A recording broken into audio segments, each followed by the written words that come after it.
Welcome to Pirate Living Podcast. We are your hosts, Kristin and Karan. On this podcast, we are highlighting ordinary people living extraordinary lives.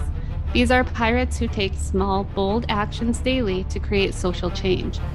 Pirate life is all about rebelling and breaking the rules for good. Creating lasting social change starts by first breaking our inner rules. After all, the hardest rules to break are your own. The pirates we highlight have dedicated themselves to creating good trouble. Today we're chatting with Mike Bledsoe. For those in the fitness and CrossFit space, Mike really needs no introduction. While he may be well known as the previous host of the #1 rated fitness podcast, Barbell Shrugged, which is where I discovered him, for Kristin and I, he is the man who has had a hand in 3 programs that have had huge impacts on our lives. He is the owner and CEO of The Strong Coach, where he and his team guide coaches to creating 6-figure businesses and a life of freedom. He has also played a role in Training Camp for the Soul, as well as Enlifted, which is, of course, where Kristin and I met. Please help me welcome this entrepreneur and personal development pirate, Mike Bledsoe, to the show. Welcome, Mike. Thank you for having me. That's a cool intro. Very accurate. Sometimes people do intros and I'm like, I would change this one little thing. Yeah. That's spot on. Awesome. Thank you. We take pride in our intros on this show for sure. So Mike, I've had the pleasure of hearing much of your story, and you've had quite the pirate upbringing. So one of our favorite quotes on this show is, "I'd rather be a pirate than join the Navy." So despite having a very pirate start in your life, you literally then went and joined the Navy and have now returned to the life of piracy.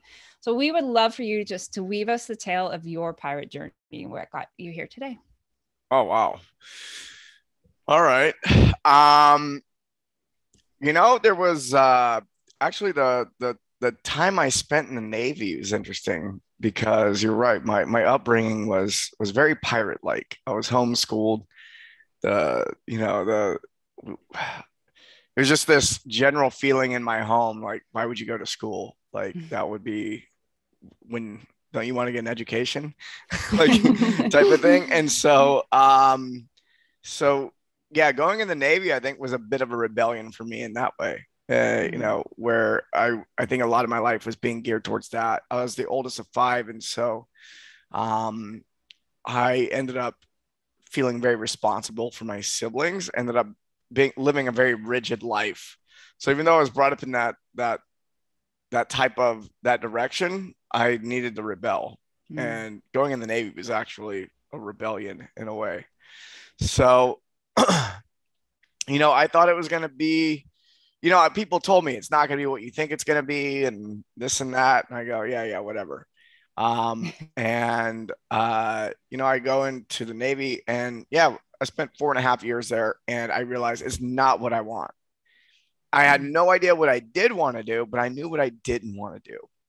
And I think that's the key to people who live really satisfying lives and have fulfilling work that they do, is that they did a bunch of shit they didn't want to do.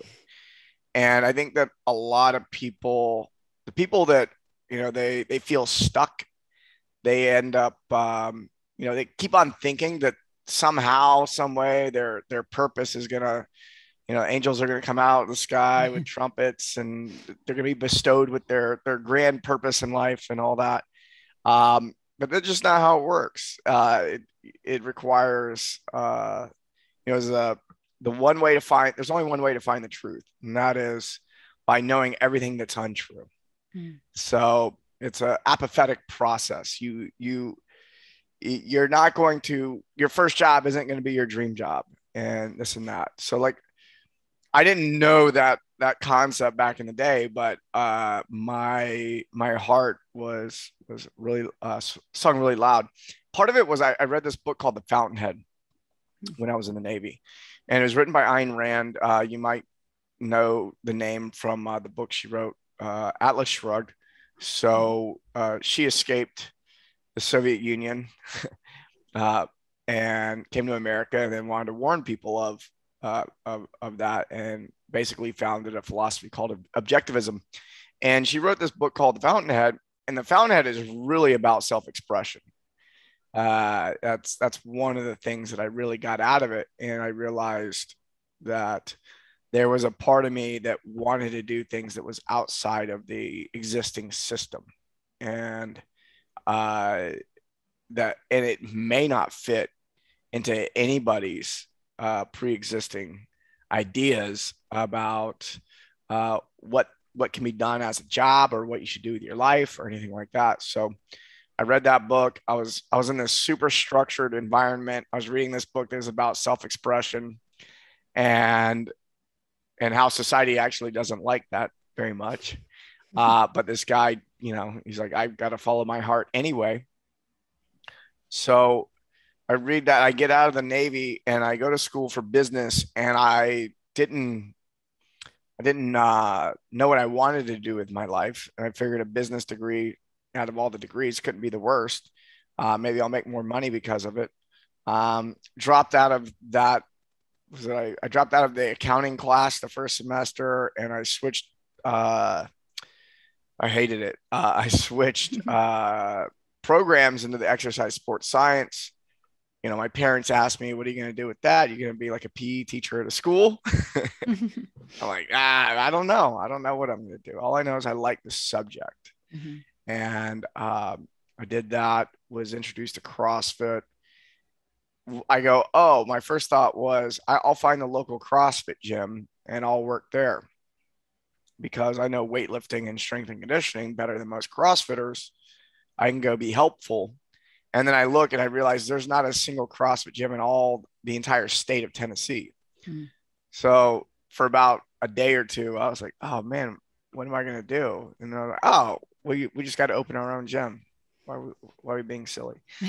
And so opened the gym and lived in my gym for a period of time.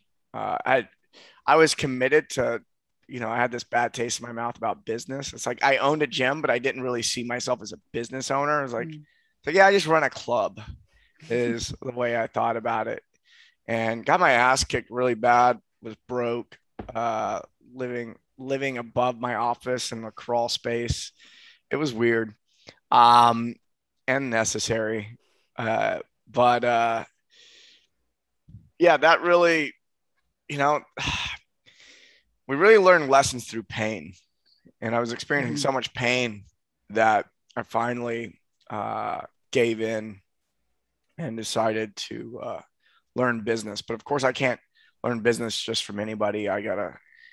Actually, speaking of pirates, I went, me and my business partner at the time ripped off our first business course online off of Pirate Bay. So piratebay.com, I think it's piratebay.com was the site where you could buy ripped or just download ripped off shit. Mm-hmm. And we watched this guy who's an internet marketer and ended up just applying all the concepts and going, this is how we can run our business. Mm-hmm. And we ran our business different than any other CrossFit gym I know of at the time, because we were approaching it from an internet marketing perspective of, that was always at the top of our mind, is how do you advertise online? And no CrossFit gyms were advertising online in 08, 09. Mm-hmm. They might have had a website up. They were just copying whatever CrossFit was doing, but they didn't really know what they were doing. In fact, they're even told not to market by the founder, Greg Glassman. There's early videos of him being like, no, just have a clean gym, good training. I'm like, that is not how the world works. Like, mm-hmm. Yeah, Greg, you got lucky.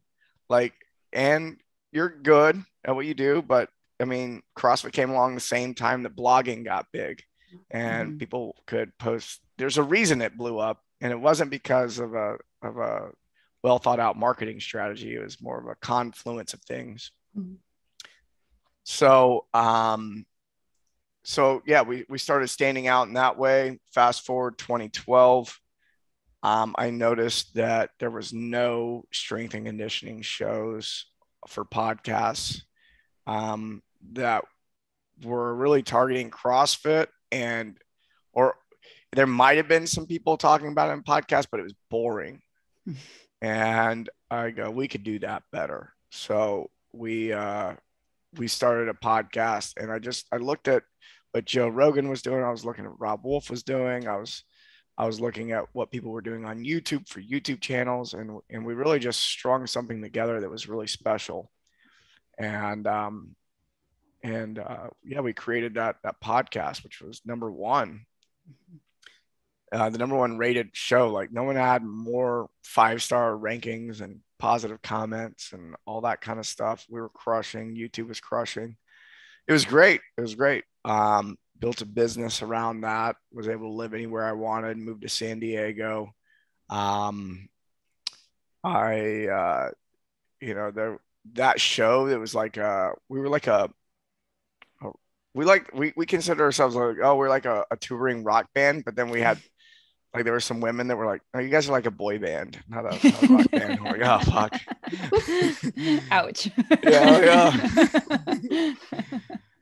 But I mean, if you look at the trajectory of Justin Timberlake, I'll take it, you know? So, yeah. So yeah, that business built that up. But I mean, the nature of like that crew, the dynamic we had with a 3-person show and a 4th guy as the camera, and you know, a lot of personality, and it was hard to keep it together.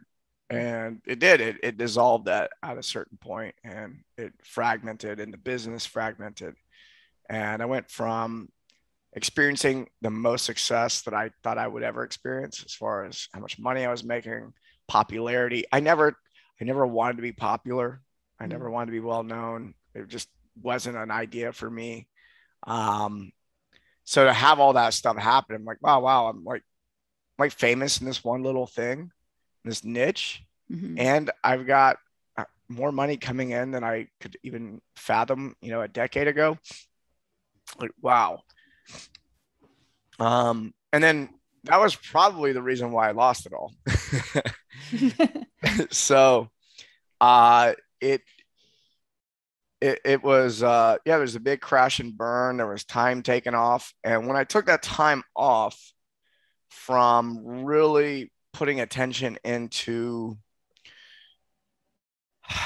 the business and really focusing on just enjoying myself, I ended up, 6 months into that, I ended up being inspired enough to help a knot create Training Camp for the Soul, to launch the Strong Coach and Enlifted all in the same year. And a year in which I was committed to not doing anything except for just the things that were super inspiring. I was like, I'm only going to follow my heart, whatever's inspiring. And so I ended up, helping found 3 companies that they're all successful now. Very satisfying. Yeah. One of the things I love that you said was, you went to search for something at like a gym or a podcast, and you noticed the void and took it upon yourself to fill that void. And it was one of your coaches, Ben Joy, who after Strong Coach, I had hired to for some one-on-one coaching, and we were doing steel mace online, and I was moaning about the fact that there was no steel mace coach here in Vancouver. And he's like, so be the steel mace coach in Vancouver. I'm like, it. Why didn't I think of that? Why am I, you get into this like, oh, woe is me because the thing I want isn't here and readily available, other than like, I'm going to be the thing that I was looking for, so other people can have that. Right? I imagine you were just taught that. You were taught that somebody was, I read comic books. Maybe you heard fairy tales. Who knows? But there's all these stories that there's some hero is going to come save you. Yes. Right. And I think that those stories that just seem so like maybe they're not that big of a deal to a child, it really forms their consciousness. And I think we have a lot of people that are just waiting for somebody else to do, like, I'm complaining, someone should do something. Like, yeah, motherfucker, that's you. You're supposed to do something. Totally. And that's where one of our favorite quotes, in Enlifted is no one's coming to save you. Right. That is such a common theme. And it's something that, like, that spurred Kristin and I both to make changes last year, 2020. What are we going to do? We're going to quit our corporate jobs because we weren't happy at arguably the worst time, because no one is coming to save you. No one is coming to make this better, make us happy. It was time for us to do it ourselves, which is, for us, the start of our pirate life. I was speaking for myself, I was, spent my 44 years of my life in the Navy, and realizing that we can give ourselves permission to do what we want, and that no one is coming to save me. That was a big realization, and something that we learned from the Strong Coach, from Enlifted, and I'm going to hazard again, maybe from training camp. Mm-hmm. From Mike and I. Yeah. Oh yeah, you'll like the TCS. Yeah, and that makes me think about, like, if somebody's going, is someone else supposed to do this, or am I supposed to do this? Say anytime there's a complaint or you're waiting to do something, you're like, oh, I want this to be different. And then the question to ask is, what are you waiting for? You can pull out the journal and go, what am I waiting for?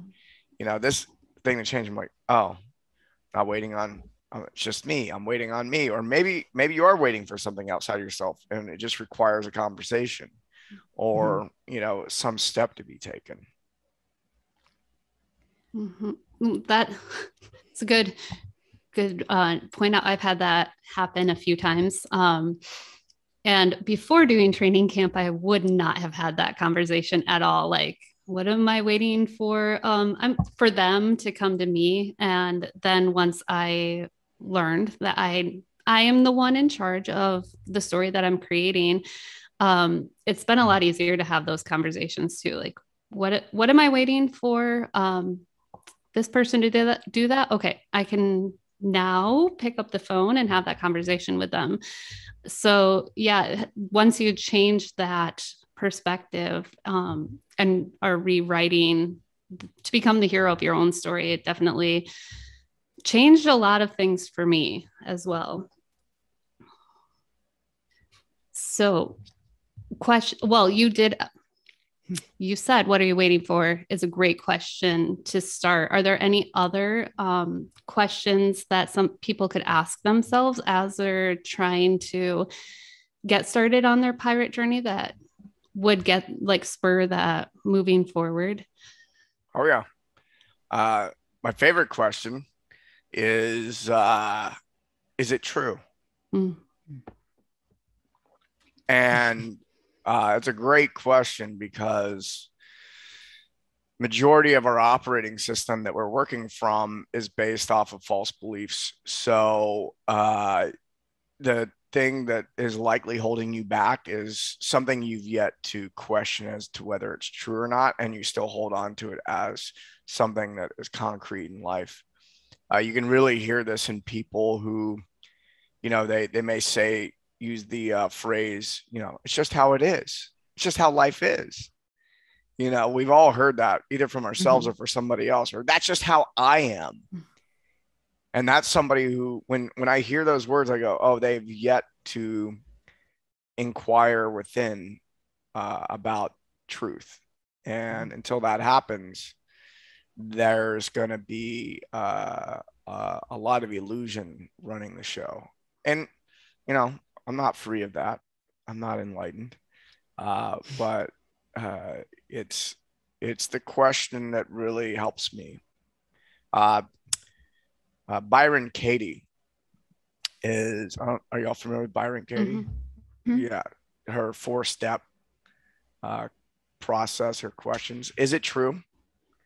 How can you absolutely know that it's true?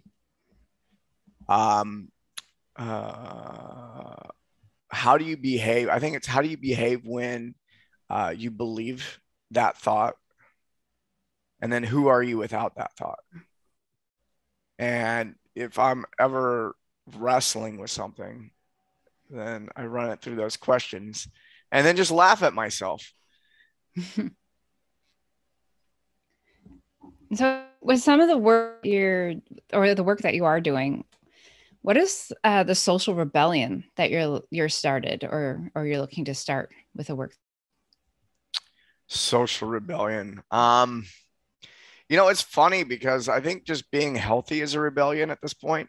It's really curious. If you just talking about natural immunity to things and health is if you're talking about that, you're being rebellious. It's not very hard to be rebellious right now. Like it's we're definitely living in a society and a culture where it's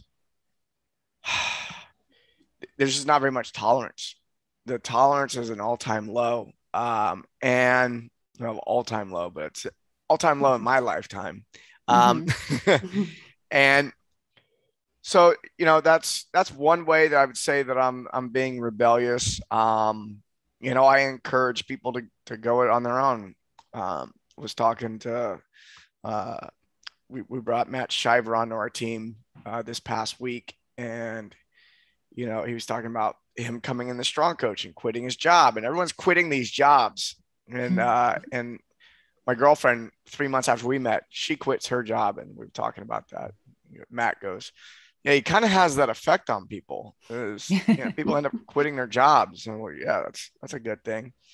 So I think that just that rebellion against the idea that I didn't even know this was a thing, but then after talking to people, I go, oh, like when someone gets the corporate job with the retirement and the health insurance, people and their families are going, oh my God, you did good. You've arrived. Like, I hope you retire there. And I'm going, what the fuck is going on? like this, it's like, that's just something to get you to the next step. Like if you can't finish there, then that's how I think. But the rebellion is like, for most people, when I start talking, they go, he's crazy. And the gap can be pretty big depending on the person.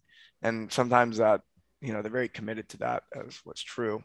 So that's another way. In 2 weeks, I'm helping to put together a rally with y'all. Are you familiar with Zuby? Zuby Music. Check out Zuby on Twitter, Zuby. He's a rapper from the UK who's been very vocal the last year and a half about immunity and certain things. So I got him. We got JP Sears, John Wellborn, Dr. Kirk Parsley. I think we're going to get Mike Dillard, building out this whole like speaker thing. It'll be like 2.5, 3 hours long here in Austin, Texas. And so it's a pro immunity event. We're calling it immunity awareness for now. We're probably going to change the name to something a little more catchy. But yeah, it's gonna be fun to get musicians and comedians and doctors and philosophers all on one stage, and invite the Austin crew out to come play. That's gonna be a bit rebellious. Yeah. So what made you put this together? The gap that you saw. I well, that's the thing. I didn't really see a gap. This is one of those that just falls in your lap. I was working out with a guy, and I follow Zuby. I know I think he's brilliant. And we're at a workout, and he goes, "Oh yeah, he's talking to me, my buddy Michael Kaju goes, either one of you guys want to help out? I'm in contact with Zuby, and maybe it would be cool to get JP." And I go, "Well, I know JP." So we started just putting it together, and like, yeah, we're just seeing what happens. Zuby's going to be in town. It's one of those things where it's like the stars are aligning, but we're not really sure why or how. And I'm really just trying to stay out of the way. And I'm not the primary lead on this. So I'm not putting this together. I'm helping to put it together. So I'm like number two. So you got the one guy, and then I've got me over in the corner making things work, asking him good questions, putting him in contact with people, making a few phone calls. But I'm hoping to get away with doing very little work and just doing mostly connecting people. That's what I do best. That is one thing. Well, So Lance and I have put a tiny, tiny little festival together, like less than 30 people, but there was flow in it. And it's one of those things that I noticed, things happen when you're on the right track too. Like something's meant to come together or you lean into the flow, they happen. And something that sounds like it should be a lot of work can be really easy. So yeah, and I've had a lot of reasons come up why I should not do this. Like, nah, I keep on, like, almost every day I'm like, I should just kill this, or I should at least pull out my contribution. I should just walk away.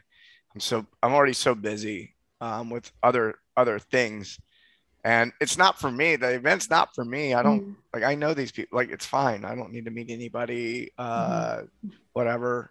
I'm sure it'll be fun and entertaining, but it's for other people. And because I think a lot of people feel alone. They and getting out and talking to people who are like-minded can make you feel a lot better. So I think, yeah, it hasn't been easy for me. Like, it's in the flow, and that's why it's like kind of scary. Like, things are just happening with very little effort from me, and yet I'm still involved. And that's usually, you're right, that's when like the really great shit happens. You're like, oh wow. And then people give you a bunch of credit, and you go, I'm like, I didn't do anything. I was standing around saying yes, Yeah, the power of yes too. Like, okay, yeah, sounds good. Let's do that. It's it's a lot of things show up. A lot of things happen with that. So yeah, Kristin texted me the other day. She's like, do you want to go to Mexico with me? Yeah. No other questions needed, really. Like, yeah, cool. Want to have a pirate festival? Yeah. Right? Nice. When, how, where? Don't know. Doesn't matter. Just yes. Nice. So speaking of saying yes, so what are some of the bold actions that you've taken to get yourself where you are now? Some of the pivotal ones.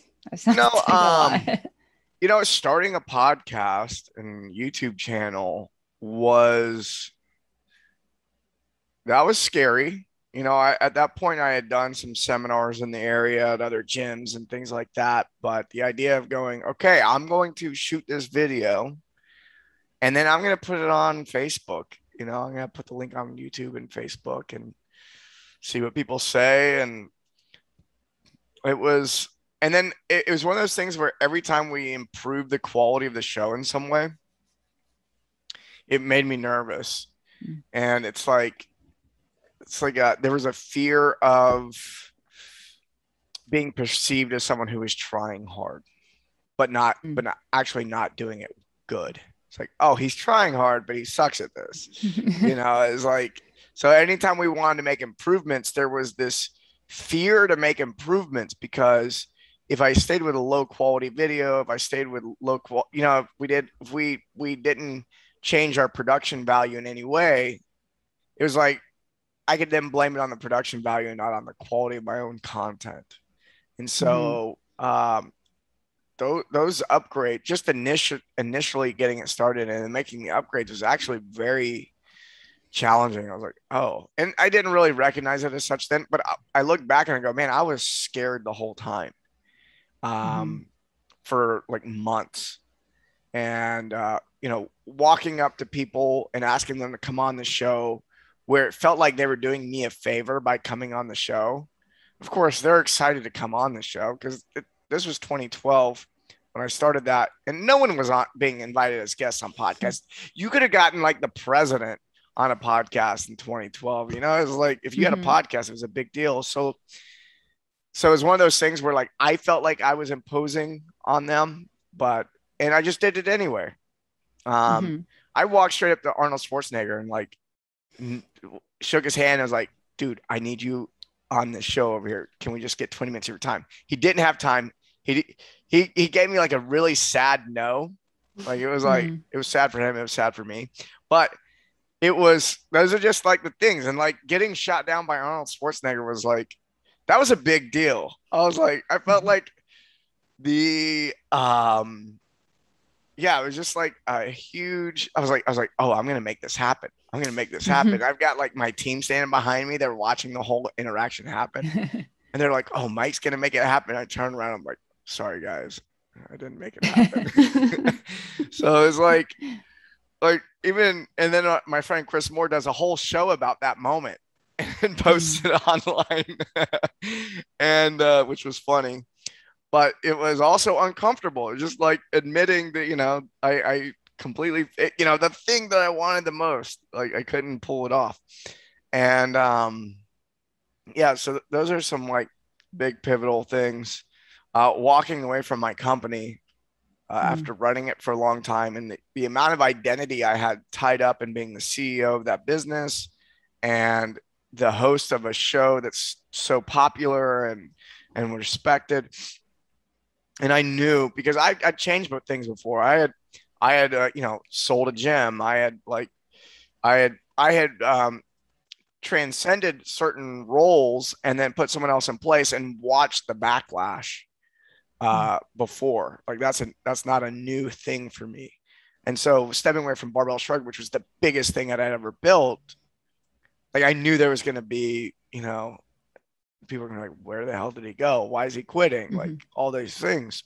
And then the money, like walking away from the money and all this stuff. And when I could have like really focused on making more money, instead I just went to no money. And because there was no amount of, I had hit a point where there was no amount of money that was worth it for me to not follow my heart. Like I had to follow my heart.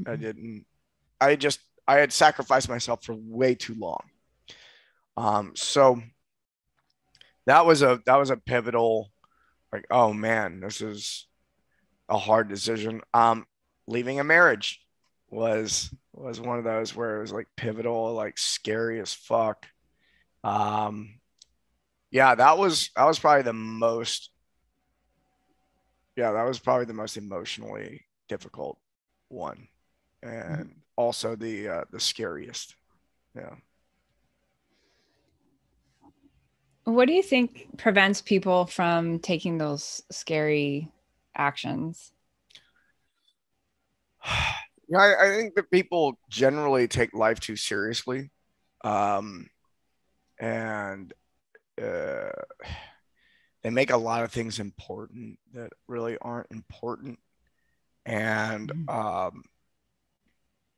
and we also lack vision. There's a fear of uncertainty because we can't visualize how the future is going to look. And if you're doing something new, you can't know what it's going to look like.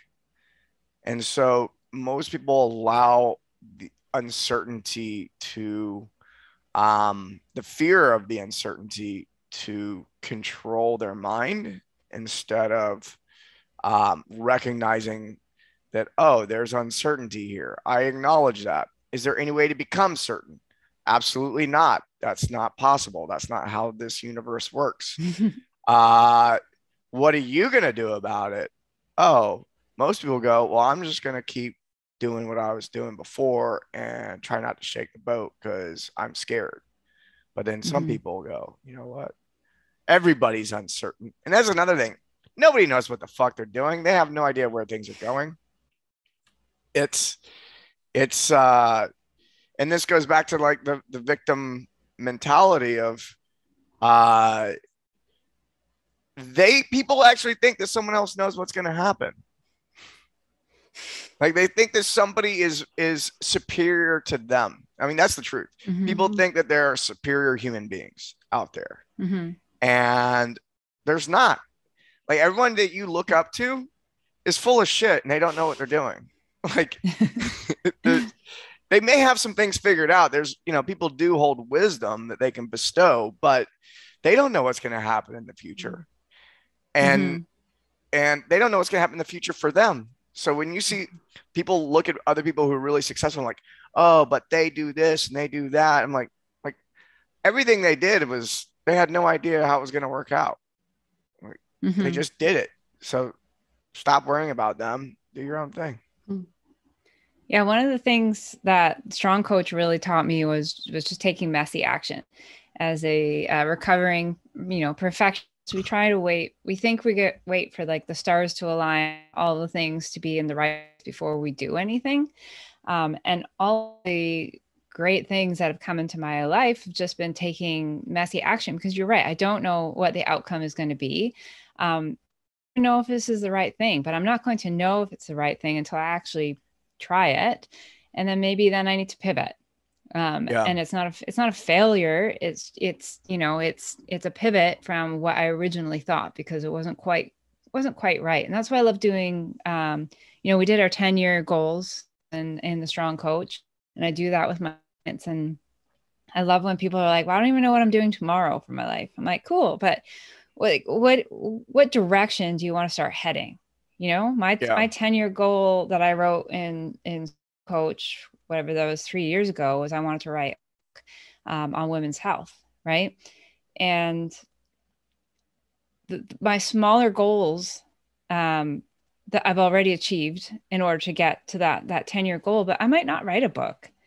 Maybe it's this podcast where I get to talk about women's health. Maybe I end up, talking to stadiums full of women. I work with women 101 right now, but it put me in that right direction. Ask what do I want? And we get to pivot and make changes and for those goals and those visions, because we're dynamic. Is dynamic. It doesn't have to be such a static thing. But for so long, living a life without a vision meant I took no action towards anything really, other than climbing a corporate ladder that was just leaning up against the wrong wall. Yeah, that man, so much of what you said made me think about a few things. But one is that you've got to try a bunch of things. You got to try the things that you want to do and you think you want to do, but that might change. Like you were saying, it's like, oh, I thought I wanted a book, but now it's a podcast or whatever it is. And, maybe you do end up writing a book, 10 years from now, it's a long time. So it is a long time. And it's not a long time at the same time. I think the key is, because we teach messy action, and the core of it is speed of implementation. How fast can you implement what you intellectually understand versus, like, I consider the definition of learning is behavior change. That's not a dictionary definition. That's my definition. That's how I live. And so those are lessons that you're learning when you quote unquote fail, or I consider temporary defeat, if it feels like that. And I like to get to a point. I've gotten to a point where, like, I can sniff success. So I know that I can get something, if I have a product idea or some type of service offering in business that I think is going to be good, I'll like put all my energy into it for a short period of time. It's messy. I do this with romantic relationships too. Like, I go in real messy just to test the waters. And if clients are like, oh, I do want that. I'm like, okay, good. Here. All right. Now I've sold you something. Now I'm going to refine it. I'm going to continue to refine this thing. And for every success I've had a dozen failures. It's a dozen lessons. It's a dozen things where I was like, I got this idea. I love it. You know how many domains I own? I own a couple hundred domains. And it's because I like, oh, this domain's and I get out there and I start sniffing, I start putting some information out, and I ask people questions, and I go, no one gives a shit about this. No one gives a shit about this. Like, I started this site called Psychedelic. Someone else bought it now. I let it go. I shouldn't have let it go. But anyways, it's psychedelicperformance.com. And I was like, man, I get hit up with so many questions about psychedelics all the time. This will blow up. And what ended up happening is I got about 750 people put their emails in to be interested in collecting information, but not a single person was actually interested in doing psychedelics themselves. It was just a bunch of people who were curious. They were spectators. They were psychedelic spectators, and they find it entertaining. and they weren't going to buy anything. Right? They weren't interested enough to spend money or do the psychedelics themselves. And I go, cool. It was a great idea. And this was a couple years ago. It was a great idea, but it's not really got any teeth because, you know, I tested it and I sniffed it and it didn't smell like success at the time. You know, it's 2021. So, you know, something like that probably has a much better chance of being successful. But, you know, that's the nature of things is you got to sniff it first. Sniff test. Best. Well, I still maintain that's what's wrong with internet dating. Like, I'm a dog person. We've got a lot of dogs in our house wandering around here. And, you know, when they meet each other, what do? They sniff their butts. Right? Yeah. Well, internet dating, I don't get to sniff you. Oh, you know, it's funny. I met my girlfriend on Bumble and she was coming to Tahoe the same weekend I was going to Tahoe. Like we had arrived within hours of each other, which was kind of weird. We started chatting on Bumble and then I go, I was like, why don't we're both there for the whole weekend. And I go, why don't we just like hang out on Friday night and sniff each other's asses? And then if we like each other, we can continue to hang out for the rest of the weekend. Exactly. And, she said she read that. I was like, who the fuck is this guy? Talking about sniffing my ass and we haven't even met yet. And, but it worked. So, even saying stuff like that, you know, that's a sniff. That's part of the sniff test. Like, oh, she can't have fun with her words. I don't want to play this game. That's one thing Karan told me. She's like, we're only 5 hours apart from each other, but we've been separate. She hasn't had a chance to sniff my butt yet. She trusts me. Yeah. I'm locked away in Canada in my fortress up here in the north. Closed borders, and I can't drive a few hours to see Kristin. I don't know what she smells like. Yeah.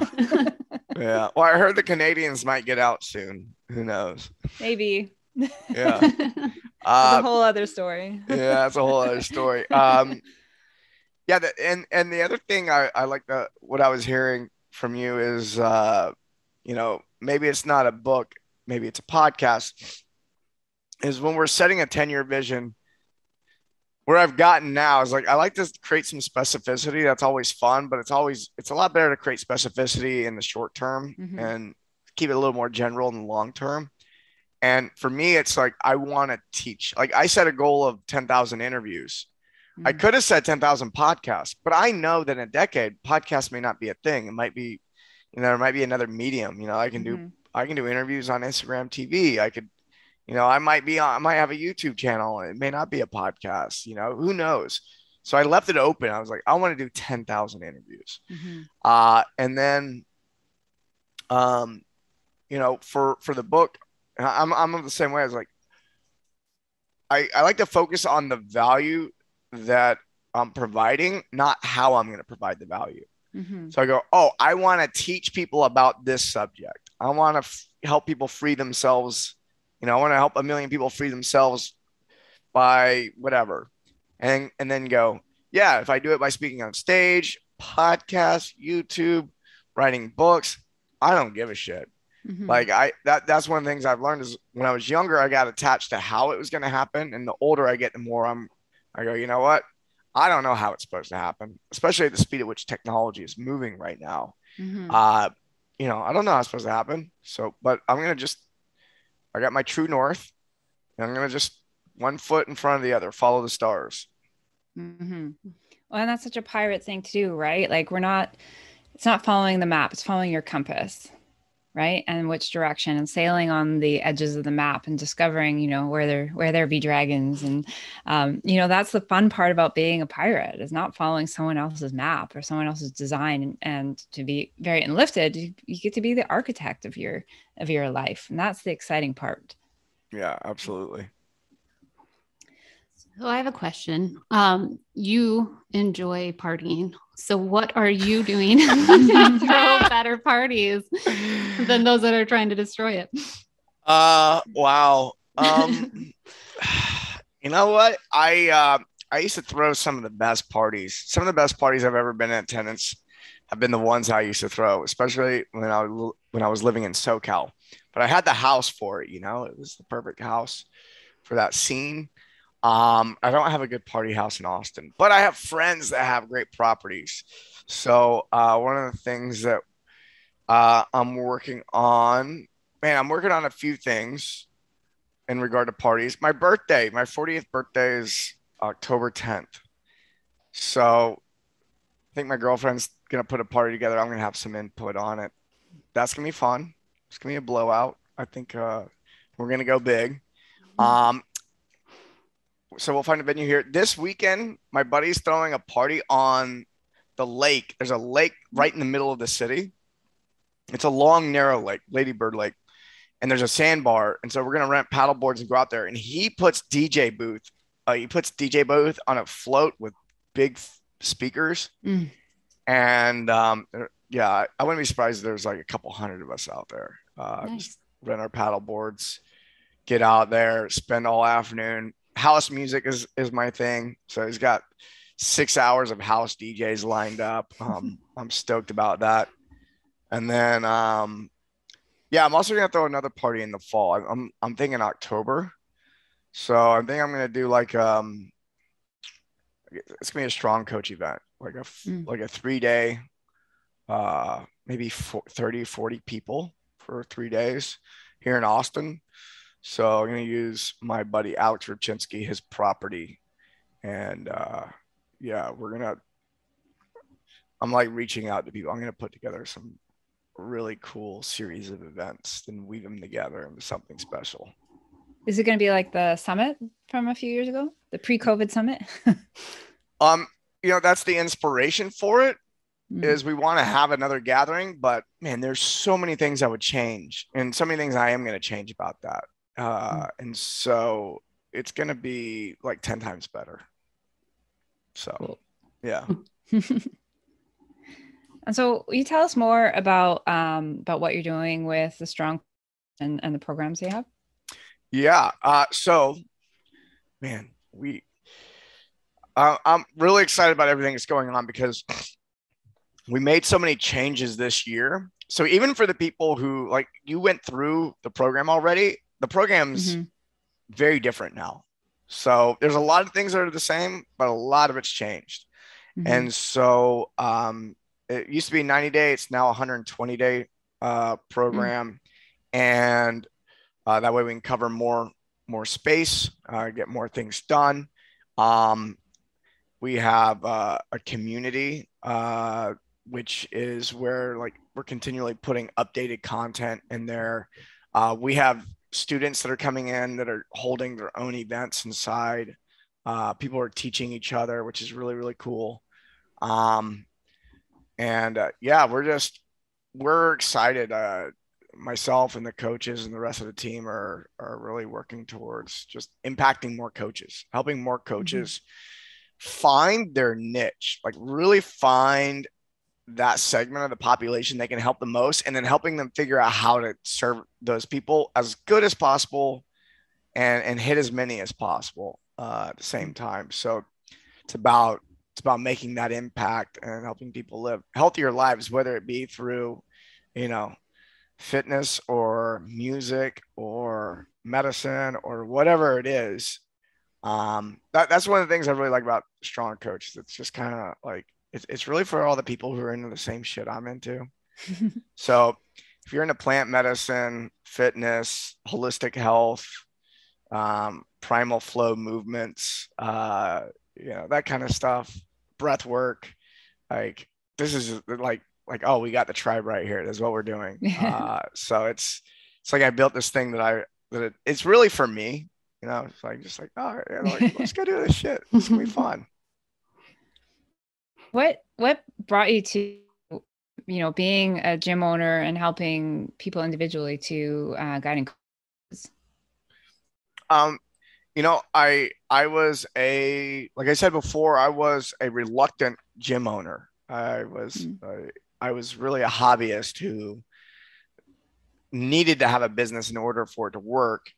So, and hating business. And so, experiencing my own transformation and realizing how many, I thought I was being a good person by not doing business because I had like these ideas about, business people. And I realized that I was actually being a bad person by not being good at business. when I went through the transformation. I go, oh, I'm robbing people of all of the ability to access this training, this way of thinking, this way of whatever, this lifestyle. I'm robbing them for my inability to market myself and manage my money well, is robbing others of this gift. And so experiencing that transformation, and say I started that transformation in early 2009, and I had, by 2013, I was in full acceptance of being an entrepreneur. And I would say full acceptance. I was accepting starting around 2009, but like, I was like, oh, I'm an entrepreneur, and I'm actually proud to be a business owner and all that. And I remember in 2013, I had this really big shift around, oh, it's okay to make a lot of money.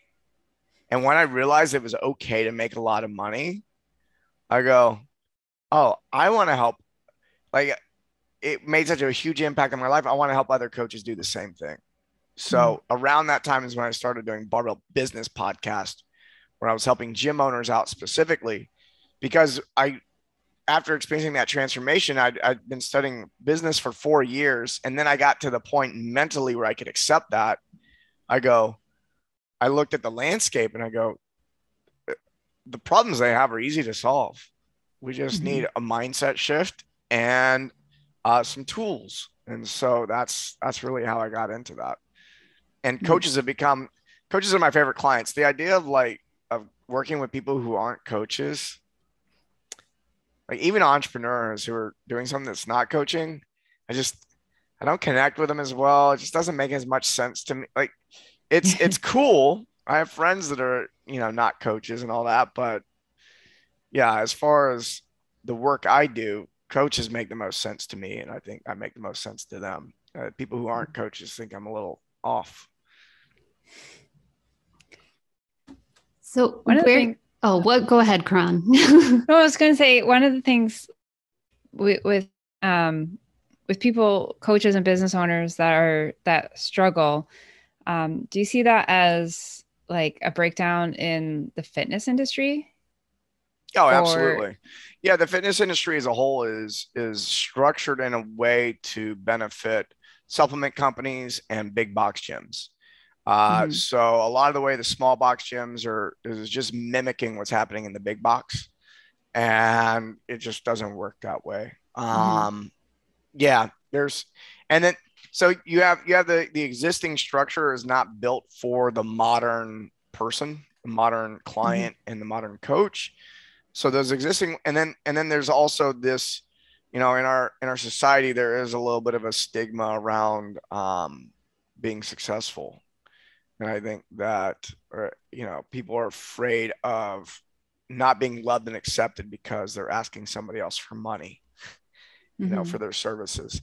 So I think that I notice a lot of coaches come from blue collar backgrounds, which I do too, where I've talked about is like the blue collar mentality is a get by mentality. It's I go, how much money you want to make? And then they add up their bills, and I'm like, I need to make. I go, no. I don't think you heard the question right. How much do you want to make? Not how much you need to make. And getting someone to even think about that, wow, like it's a huge leap for them. Just getting them to even say those words and then mention a number that isn't based off of how many bills they've got. And it's so that's another part. I think the industry sets people up for failure in that way, but I think that a lot of coaches come from a home and a background where money and specifically wealth is talked about in a negative way, so people avoid it. Yeah, that's definitely how I grew up. Not good. Well, and the religious side to that too. Like, what is being wealthy is evil, right? There's so many like little subtle things, and because I grew up in a religious home too. It's like there's all these subtle things that aren't overt, but you look back and go, oh yeah, okay, I see how that's geared. So yeah, it can be tough. It took me years to, I'd say I really started focusing on, I recognized that I had money stories in like early 2017. Mm. I go, oh, I started to realize how much it was impacting me. I go, oh shit.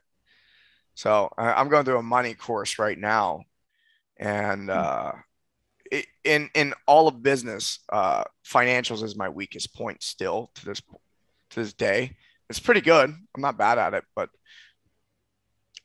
when it comes to investing, I'm still kind of like, I think I'm doing a good job. I don't know what that word means.